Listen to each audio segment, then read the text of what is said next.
Hi guys, welcome to study house. तो आज हम बात करेंगे मॉडर्न इंडियन हिस्ट्री के एमसीक्यूज प्रैक्टिस सेट थर्ड के बारे में, जिसमें कि एज ऑलवेज 10 एमसीक्यूज होंगे जो हिंदी और इंग्लिश दोनों मीडियम में आप सबके लिए अवेलेबल होंगे। ये कई सारे exams like UPSC, SSC, NDA, CDS, railways और स्टेट पीसीएस के जो एग्जाम्स होते हैं उन सब के लिए काफ़ी ज़्यादा इंपॉर्टेंट होंगे। और इसके जो बाकी पार्ट्स हैं उनकी वीडियो या तो ऊपर आपको आई बटन में मिल जाएगी या फिर डिस्क्रिप्शन में उसका लिंक मिल जाएगा। बाकी सेट्स को आप वहाँ से जाके देख सकते हैं। और अगर आपको ये वीडियो यूजफुल लगे then do like, share and subscribe to study couch. Okay, so let's start.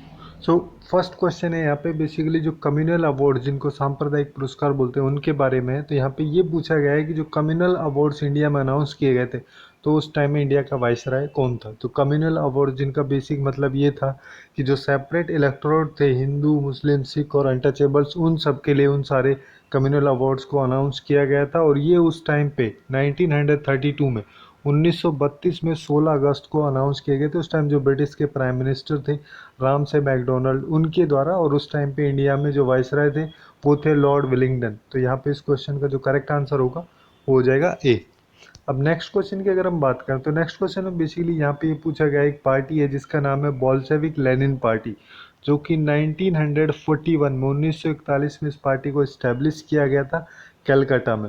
तो उस टाइम पे इसको किसके द्वारा इस्टेब्लिश किया गया? तो 1941 में इस पार्टी को जो अजीत राय और इंद्र सेन थे उन दोनों के द्वारा कलकत्ता में इस्टेब्लिश किया गया था। तो यहाँ पे इस क्वेश्चन का जो करेक्ट आंसर होगा वो हो जाएगा ए।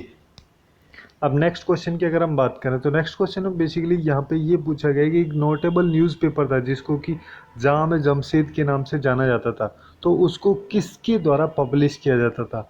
तो ये जो जाम ए जमशेद का एक वीकली न्यूज़पेपर था, ठीक है, जो मेनली तो गुजराती लैंग्वेज में पब्लिश किया जाता था, बट इसमें एक सेक्शन होता था जिसमें इंग्लिश लैंग्वेज में कुछ आर्टिकल्स पब्लिश किए जाते थे। और इसको जो स्टार्ट किया गया था पब्लिकेशन इसका बेसिकली पीएम मोतीवाला के द्वारा 1831 में 1831 में इसका पब्लिकेशन स्टार्ट किया गया था। तो यहाँ पे इस क्वेश्चन का जो करेक्ट आंसर होगा वो होगा पीएम मोतीवाला।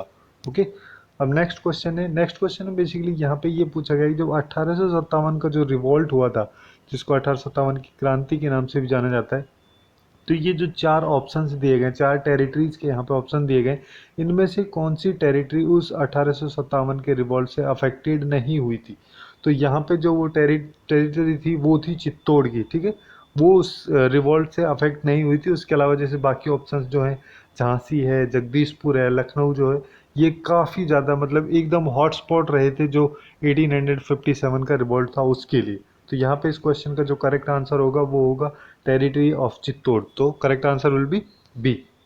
अब नेक्स्ट क्वेश्चन की बात करते हैं। नेक्स्ट क्वेश्चन में बेसिकली यहाँ पे ये पूछा गया किस एक्ट के तहत जो कलकत्ता का सुप्रीम कोर्ट था उसको इस्टेब्लिश करने का प्रोविज़न दिया गया था, मतलब किस एक्ट के तहत उसको इस्टेब्लिश किया गया था। तो एक एक्ट आया था 1773 में, 1773 में, जिसको रेगुलेटिंग एक्ट ऑफ 1773 के नाम से जानते हैं। उसमें बेसिकली जो कलकत्ता है वहाँ पे फोर्ट विलियम जो है वहाँ पे सुप्रीम कोर्ट को इस्टेब्लिश करने की बात की गई थी, जिसमें उसकी कंपोजिशन में बेसिकली ये बोला गया था कि एक उसका चीफ जस्टिस होगा, उसके अलावा 3 अदर जजेस उसके होंगे। और उस टाइम पे जो फर्स्ट जज बने थे इस सुप्रीम कोर्ट के, जो कि कलकत्ता में इस्टेब्लिश किया गया था, उनका नाम था एलिजा इम्फे।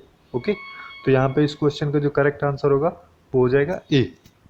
अब नेक्स्ट क्वेश्चन की अगर हम बात करें तो नेक्स्ट क्वेश्चन में बेसिकली जो एक स्पाइस आइलैंड होता था जो कि डच जो लोग थे उनका काफ़ी ज़्यादा मेन फोकस पॉइंट वो रहता था। तो यहाँ पे यही पूछा गया कि जो स्पाइस आइलैंड था वो कहाँ पे लोकेटेड है। तो ये जो स्पाइस आइलैंड है ये बेसिकली छोटे छोटे आइलैंड्स का एक ग्रुप है जो कि इंडोनेशिया जो है वो उसके नॉर्थ ईस्ट पोजीशन पे लोकेटेड है। तो यहाँ पे इस क्वेश्चन का जो करेक्ट आंसर होगा वो हो जाएगा ए, इंडोनेशिया में। अब नेक्स्ट क्वेश्चन की बात करते हैं। नेक्स्ट क्वेश्चन में बेसिकली यहाँ पे ये पूछा गया कि जो पोर्तुगीज जो थे उनके मेन ट्रेडिंग पॉइंट के लिए कौन सा कोस्टल रीजन जाना जाता था, मतलब कि जो पोर्तुगीज थे उनका सबसे ज़्यादा ट्रेडिंग होती थी किस कोस्टल रीजन से होती थी। तो जो ज़्यादातर जो भी पोर्तुगीज की जो ट्रेडिंग्स होती थी वो बेसिकली मालाबार कोस्ट जो है वहाँ से स्टार्ट होती थी उनकी, और वहीं से ट्रेडिंग उसके साथ साथ पायरेसी का भी स्टार्ट वहीं से हुआ था। तो यहाँ पे इस क्वेश्चन का जो करेक्ट आंसर होगा वो हो जाएगा मालाबार कोस्ट। अब नेक्स्ट क्वेश्चन की बात करते हैं। यहाँ पे बेसिकली पूछा गया है जैसे ईस्ट इंडिया कंपनी जिसको EIC बोलते हैं जब इंडिया में आई थी, तो उस टाइम पे इसका प्राइमरी ऑब्जेक्टिव क्या था। तो इनिशियली जब ये आई थी तो उस टाइम पे इसका प्राइमरी फोकस था ट्रेडिंग करने का। ओके, ट्रेडिंग के ऑब्जेक्टिव से ये इंडिया में आई थी और धीरे धीरे इसके द्वारा खुद की एक एम्पायर बनाई गई थी। तो यहाँ पे इस क्वेश्चन का जो करेक्ट आंसर होगा वो होगा ए, क्योंकि ट्रेडिंग जो थी उसकी प्राइमरी ऑब्जेक्टिव था जब वो आई थी। तो अब नेक्स्ट क्वेश्चन में बेसिकली यहाँ पे पूछा गया है कि अंबुर की जो बैटल है, बैटल ऑफ अंबुर, वो किस ईयर में फॉट की गई थी। जो बैटल ऑफ अंबुर है वो बेसिकली 1749 में, 1749 में 3 अगस्त को स्टार्ट हुई थी दो फोर्सेस के बीच में। एक साइड तो थे इसमें चंद साहेब, मुजफ्फर जंग एंड फ्रेंच, और दूसरी साइड थे अनवर उद्दीन। तो ये जो अनवर उद्दीन जो थे इनकी डेथ हो जाती है इस बैटल में, जो कि 1749 में स्टार्ट हुई थी। तो यहाँ पे इस क्वेश्चन का जो करेक्ट आंसर होगा वो हो जाएगा बी।